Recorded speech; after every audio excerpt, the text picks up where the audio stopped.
성전을 깨끗하게 하시다라는 말씀을 가지고 이 시간 여러분들과 은혜를 나누고자 합니다. 유대인들은요, 니산월, 일반 단력으로 하면 4월에 일주일간 6월절을 지킵니다. 6월절은요, 이스라엘 백성이 출애굽 당시 어린 양의 피를 임방과 민설주에 바름으로 죽음이 넘어가버렸던 날을 기념하는 날이죠. 그 어린 양은요, 죄인들을 위해 대신 죽으실 예수님을 예표한 겁니다. 그래서 세례 요한이 어떤 예수님을 보고 어떻게 이야기합니까? 보라, 세상 죄를 지고 가는 하나님의 어린 양이라고 선포한 것이죠. 그 어린 양이신 예수님께서 6월절에 가까이 왔을 때 성전이 있는 예루살렘으로 올라가는 것으로 오늘 본문은 시작하고 있습니다. 자, 20세 이상의 모든 유대인 남자는요, 매년 3번 절기 때마다 의무적으로 성전이 있는 예루살렘에 와야 합니다. 이렇게 해야 하는 것은요, 하나님께서 명하신 것이었기 때문에 절기 때가 되면 수많은 유대인들이 예루살렘으로 모여들었다고 합니다. 한번 볼까요? 우리 신명기 16장 16절을 보겠습니다. 신명기 16장 16절입니다. 우리 다 같이 읽겠습니다. 너희 가운데 모든 남자는 1년에 3번 곧 무교절과 칠칠절과 초막절에 내 하나님 여호와께서 택하신 곳에서 여호와를 배웁되 빈손으로 여호와를 배웁지 말고. 아멘. 자, 이 말씀 때문에, 이 명령 때문에 절기 때마다 이스라엘 20세 이상이 되는 남자들은 예루살렘 성전에 1년에 3번 모였습니다. 자, 요아킴 예레미야스의 기록에 의하면요, 당시 절기 때마다 예루살렘에 모여든 20세 이상의 모든 유대인 남자가 한 13만 명 정도 되었다고 해요. 근데 이것은요, 여자와 아이들 그리고 노인들은 포함하지 않은 겁니다. 그러니까 여자와 아이들, 노인까지 포함한다면 거의 100만 명에 가까운 인파가 예루살렘에 모였다고 생각하시면 돼요.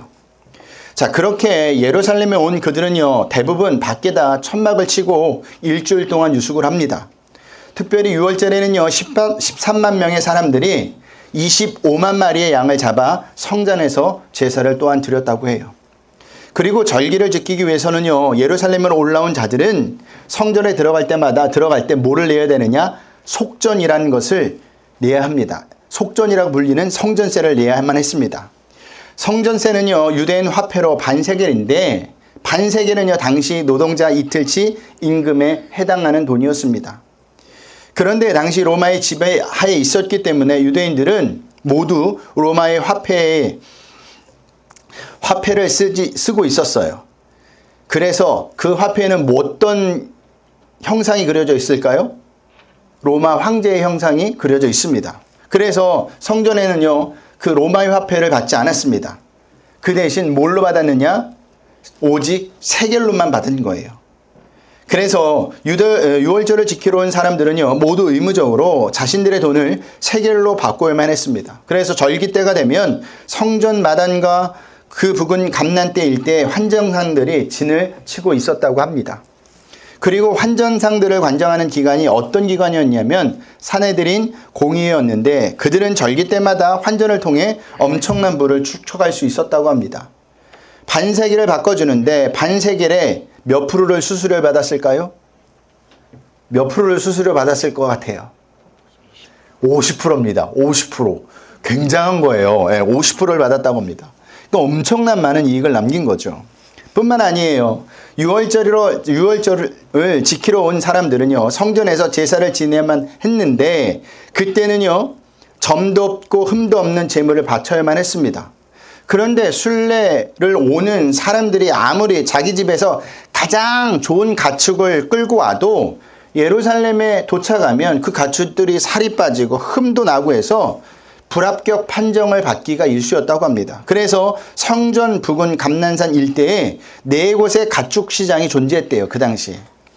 그리고 성전의 이방인의 뜰에까지 가축을 파는 가축상들이 붐볐다고 합니다.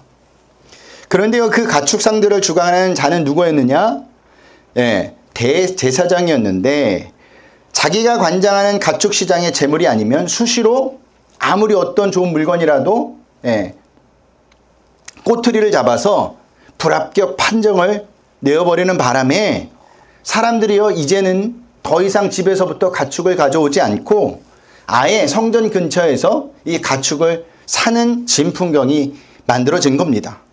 그로 인해서 그들 또한 많은 이익을 축적하게 된 거예요. 자, 오늘 본문은요, 우리가 이 상황들을 좀 이해하고 가시는 것이 중요합니다. 자, 이런 현장에 오늘 본문에 예수님께서 들어가신 거예요. 그리고 그런 불법적인 모습들을 목격하게 되고 예수님은요, 노끈으로 채찍을 만들어 그들을 다 성전에서 내쫓으십니다. 우리 13절에서부터 15절을 보겠습니다. 우리 다 같이 읽겠습니다. 유대인의 유월절이 가까운지라 예수께서 예루살렘으로 올라가셨더니 성전 안에는 소와 양과 비둘기 파는 사람들과 돈 바꾸는 사람들이 앉아 있는 것을 보시고 노끈으로 채찍을 만드사 양이나 소를 다 성전에서 내쫓으시고 돈 바꾸는 사람들의 돈을 쏟으시며 상을 엎으시고. 아멘. 자, 예수님께서는 왜 이렇게 화를 내셨을까요? 그것은요, 그들이 본질을 잃어버렸기 때문이에요. 성전에서 양이나 소나 비둘기를 판 이유가 무엇이에요? 하나님께 제사를 드리는데 사용할 제물을 미처 준비하지 못했거나 점도 없고 흠도 없는 제물을 드리기 위해서였죠. 그리고 로마의 화폐를 성전에서 사용할 수 없었기 때문입니다. 처음 의도는 좋았어요. 그런데 시간이 지남에 따라서 그들은 본질을 잃어버렸고 인간의 탐욕만 남게 되었다는 사실입니다. 그래서 어떻게 해서든지요, 많은 이익을 남기는 것이 그들의 목적이 된 거예요. 하나님 앞에 온전한 제사를 드리기 위해 도움을 주는 것이 아니라 오히려 자기의 유익과 자기의 욕망과 욕심을 채기 위해 그 모든 것이 변해버렸다는 사실입니다. 그들의 이런 본질을 예수님께서는 보았기 때문에 예수님은 화를 낼 수밖에 없었던 겁니다. 그런데요, 놀라운 것은 이러한 일들은요, 오늘날 이 시대의 교회에서도 보이게 된다는 사실이에요. 여러분, 교회의 본질이 무엇입니까? 교회의 본질이 뭐예요? 영혼 구원이에요. 교회의 본질은 죽어가는 사람들에게 예수 그리스도를 증거하는 것이 본질입니다. 그런데 점점 그 본질이 사라져버리고 오늘날 교회는요, 친교하는 단체로, 사회사업하는 단체로, 이익을 남기는 단체로 번질되어 버렸습니다. 그 결과 세상 기업과 세상의 친교단체와 하나도 다를 바가 없는 곳이 되어버렸다니까요. 만약 이 시대에 예수님께서 각 교회를 방문하신다면 칭찬받을 만한 교회가 과연 몇 교회나 될까요? 제가 볼 때는요, 극히 일부라고 생각합니다. 그리고 나머지 교회들은요, 책망을 들을 겁니다. 왜 책망을 듣느냐? 많은 교회가 영혼 구원이라는 본질을 잃어버렸기 때문입니다. 여러분, 교회의 존재의 목적은요, 영혼 구원에 있습니다. 여러분의 구원 받은 것도 거기서 끝나는 것이 아니라 믿지 않은 사람들에게 복음을 전하는 데 목적이 있다는 사실을 아셔야 합니다.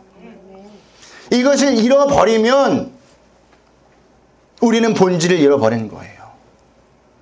예수님께 책망받을 자가 된다는 사실입니다. 그런 자들은요, 나중에 하나님 심판대 앞에 가서 분명히 심판을 받게 될 거예요. 보세요. 예수님께서 무엇을 만들었죠? 노끈으로 채찍을 만들으셨죠. 채찍은요, 구약 시대서부터 하나님의 심판을 상징하는 도구였습니다.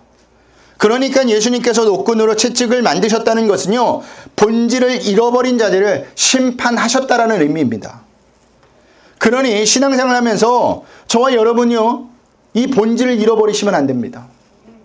내가 예수님 때문에 구원을 받았고 구원을 받은 것을 끝나는 것이 아니라 나에게 맡겨진 수많은 주변의 지인들, 믿지 않는 사람들에게 복음을 전하는 것이 여러분들의 본질이라는 사실을 분명히 기억하셔야 한다는 겁니다. 그리고 또 하나의 본질이 있는데 그 본질은 무엇이냐? 그 본질은 날마다 하나님의 말씀대로 사는 겁니다. 예수님께서 노끈으로 채찍을 만들어 그들을 다 내쫓으시면서 이렇게 말씀하셨죠. 우리 16절을 보겠습니다. 우리 다 같이 읽겠습니다. 비둘기 패는 사람들에게 이르되 이것을 여기서 가져가라. 내 아버지의 집으로 장사하는 집을 만들지 말라 하시니. 아멘. 장사하는 집을 만들지 말라라고 말씀하시죠. 이 말씀은요, 너희들의 목적을 위해서 성전을 이용하지 말라는 겁니다.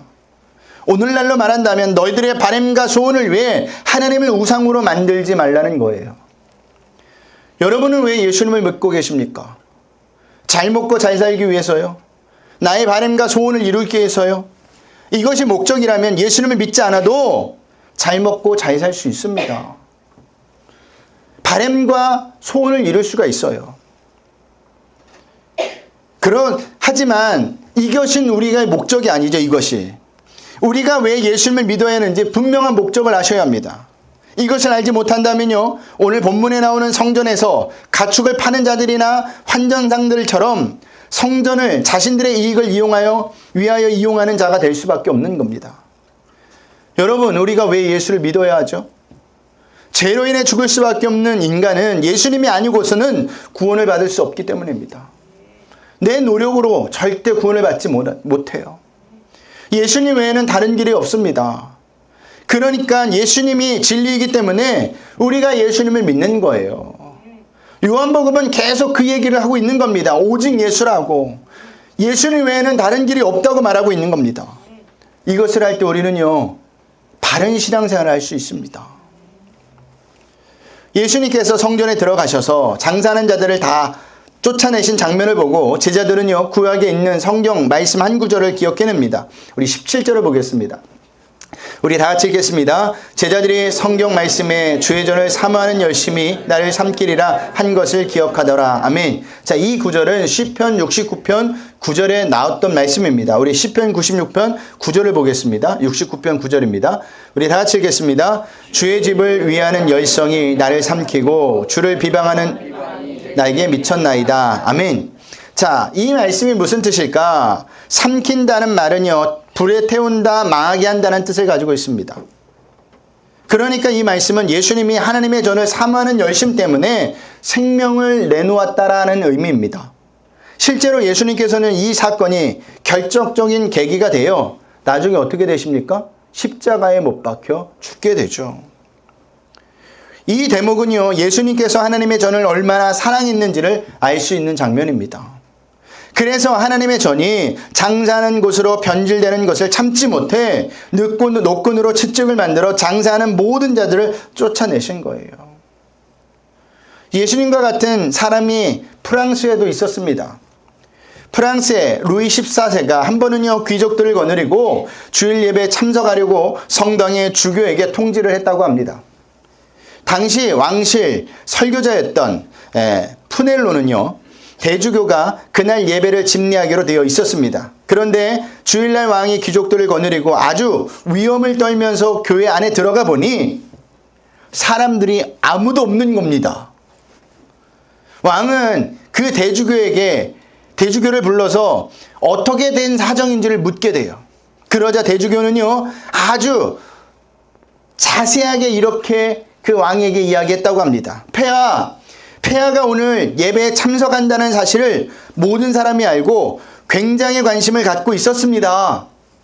그런데 제가 그들이 진짜 하나님을 예배하기에 오는 사람인지 아니면 폐하를 보기 위해서 오는 사람인지 시험해보고 싶어서 일부러 오늘 급한 일이 생겨서 폐하가 예배에 참석하지 못하게 되었다고 광고를 해버렸습니다.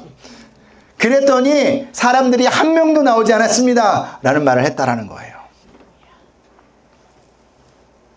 이 대주교는요, 사람이 주인공이 되는 예배를 성전에서 드리지 못하게 한 겁니다. 어찌 보면 목숨을 내놓을 만한 일이죠. 이것이 하나님의 전을 사모하는 자들의 모습이에요. 우리에게도 이런 모습이 있어야 합니다. 예배를 방해하고 하나님의 전을 더럽히는 것이 있다면 어떤 값을 지불하고서라도 막겠다는 마음이 있어야 된다는 거예요. 그 마음이 하나님께서 기뻐하신 마음이고 성도의 마음이라는 겁니다. 이에 유대인들은 예수님께 따지기 시작하죠. 우리 18절을 볼까요? 우리 한 목소리 읽겠습니다. 이에 유대인들이 대답하여 예수께 말하기를 내가 이런 일을 행하니 무슨 표적을 우리에게 보이겠느냐. 아멘. 자, 이 말을 쉽게 말하면 무슨 자격으로 너가 이런 일을 행하였느냐라는 겁니다.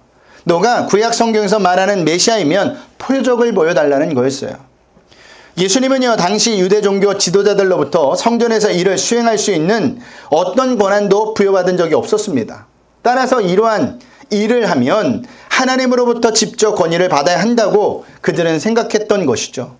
그래서 그들은요, 만약 하나님께서 이 일을 하도록 예수님을 보내셨다면 초자연적인 표적을 보여줌으로 해서 자신이 하신 일에 대해 정당성을 입증하도록 요구했다라는 겁니다.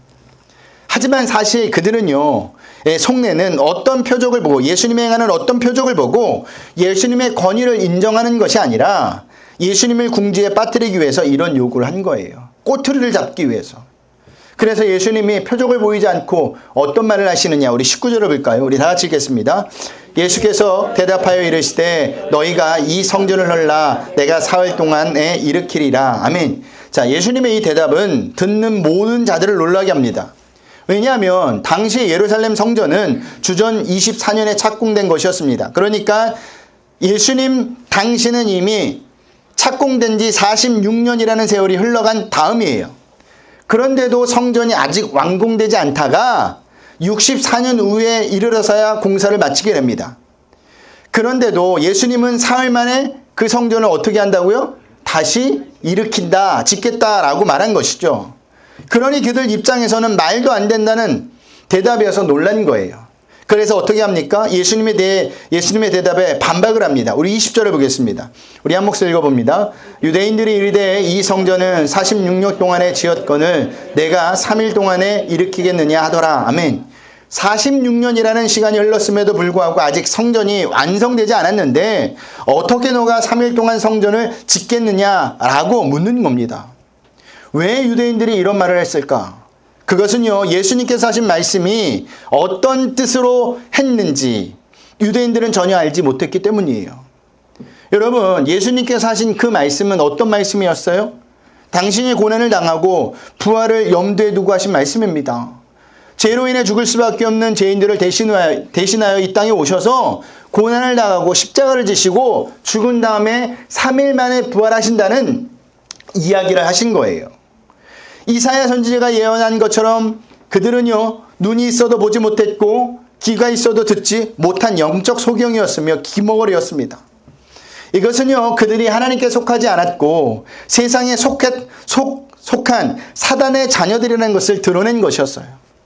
그들은 스스로 모세의 제자라고 자랑하고 다녔지만 사실은 사단에게서 난 자들이었다라는 겁니다.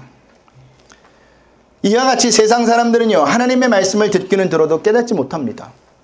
왜 깨닫지 못하느냐? 그들에게는요, 하나님의 말씀을 깨달을 만한 능력이 없기 때문입니다. 그런데 문제는요, 이런 자들이 교회 안에도 많다라는 사실이에요. 말씀을 듣습니다. 근데 깨닫지 못해요. 그로 인해 그들의 모습을 보면 세상 사람들과 조금도 다르지가 않죠. 왜 이렇게 되었을까? 진리이신 예수님을 모르고 만나지 못했기 때문입니다. 진리이신 예수님을 모르면 성경을 한낱 도덕책에 불과한 것으로 알게 돼요. 말씀을 그저 좋은 말씀이라고만 생각합니다. 예수님이 이 땅에 오신 이유를 우리의 소원과 바람이라 들어주기 오셨다고 생각할 수가 있습니다. 그런데 이것은 신앙생활을 하는 것이 아니에요. 종교생활을 하는 겁니다. 혹시 저와 여러분이 이렇게 생활하고 있는 것은 아닌지 생각해 보셔야 돼요. 여러분은 무엇 때문에 예수를 믿고 계십니까? 무엇 때문에 이 자리에 나오셨습니까? 처음에는 내 문제를 가지고 나왔다 할지라도 우리의 시선이 바뀌셔야 돼요. 어떻게 바뀌셔야 되느냐? 내 잘됨과 잘삼의 목적이 있는 것이 아니라 예수님을 인해 내가 구원받은 것에 감사할 수 있는 목적으로 바뀌어야 한다는 사실입니다. 이것이 되지 않으면 우리는 한낱 종교생활을 할 뿐이라는 사실입니다. 오늘 본문에 나오는 유대인들과 똑같다라는 사실이에요. 예수님께서 이 땅에 오신 이유는 죄로 인해 죽을 수밖에 없는 인간의 죄를 대신하여 십자가를 지심으로 구원해 주시기 위해 오셨습니다. 하나님과의 끊어졌던 관계를 회복하게 하러 화목제로 오신 것입니다. 이것이 예수님께서 이 땅에 오신 이유예요. 저는 바라기를 여러분들이 이 진리를 깨닫길 바랍니다. 인간의 머리는 이해할 수 있는 부분이 아니에요. 하나님께서 우리에게 은혜를 주셔야 이해가 되고 믿게 되고 깨닫게 되는 부분입니다. 그렇기 때문에 이 진리를 깨달을 수 있는 은혜를 달라고 여러분은 날마다 기도하셔야 합니다. 그래야 본질이 바뀌지 않아요. 중심이 세상 사람들처럼 되지 않는다라는 겁니다. 그리고 이 진리를 만약 여러분들이 안다면 여러분은 이미 제가 늘 이야기하는 것처럼 복받은 사람이에요. 우리 한번 옆 사람에만 이렇게 한번 고백해 볼까요? 당신은 복받은 사람입니다. 우리 김건수 권사님. 23절 보겠습니다. 우리 다 같이 읽겠습니다.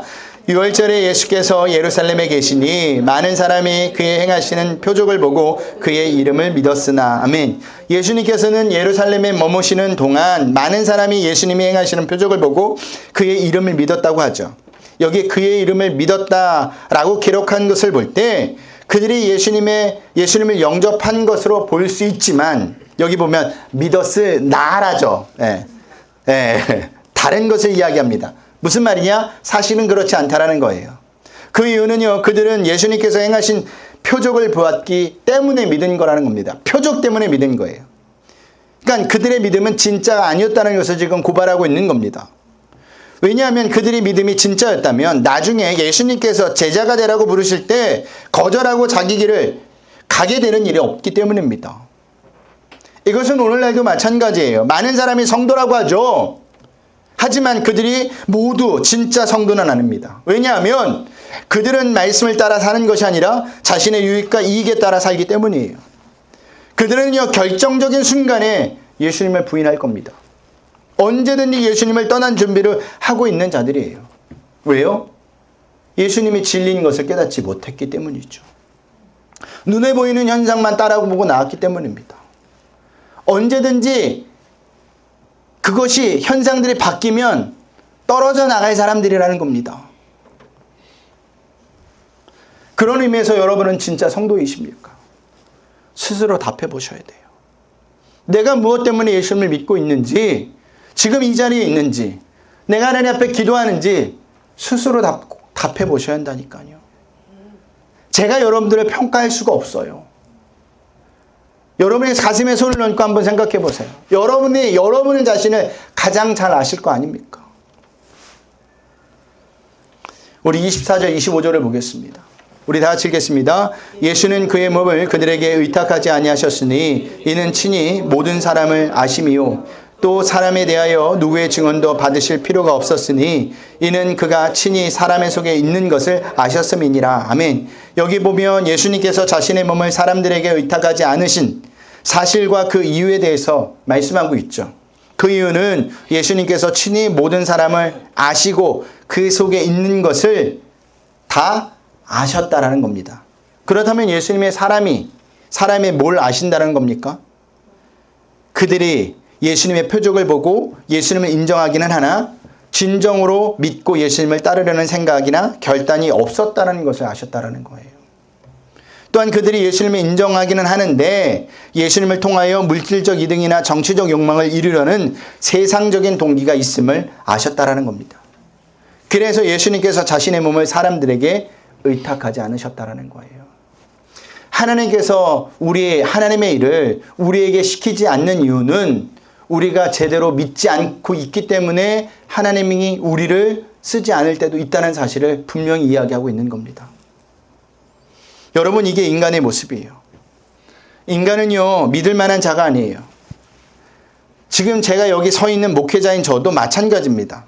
저도 언제 변질될지 모릅니다. 그러니 목회자도 믿지 마세요. 목회자도 사람에 불과합니다. 여러분들이 들어야 할 것은 무엇이냐? 봐야 할 것은 무엇이냐? 믿어야 될 것은 무엇이냐? 예수 그리스도밖에 없음을 분명히 아셔야 합니다. 사람을 믿는 순간 실망할 수밖에 없어요. 예수님을 믿어야 실망하지 않습니다. 그러니 한 주간도 예수님을 믿고 의지함으로 실망하지 않고 뒤통수 맞는 일을 겪지 않는 삶을 사시길 바랍니다. 사람은 자주 뒤통수를 치죠. 근데 하나님은 예수님은 절대 우리의 뒤통수를 칠 일이 없습니다. 무슨 말이냐? 예수님만이 믿을 수 있는 분이라는 겁니다. 요한복음은 계속 그것을 이야기하고 있습니다. 오직 예수라고. 예수님밖에 없다고. 그러니 사람을 의지하지 않고 한 주간도 예수님을 의지하는 한 주가 되시길 주님의 이름으로 부탁드리겠습니다.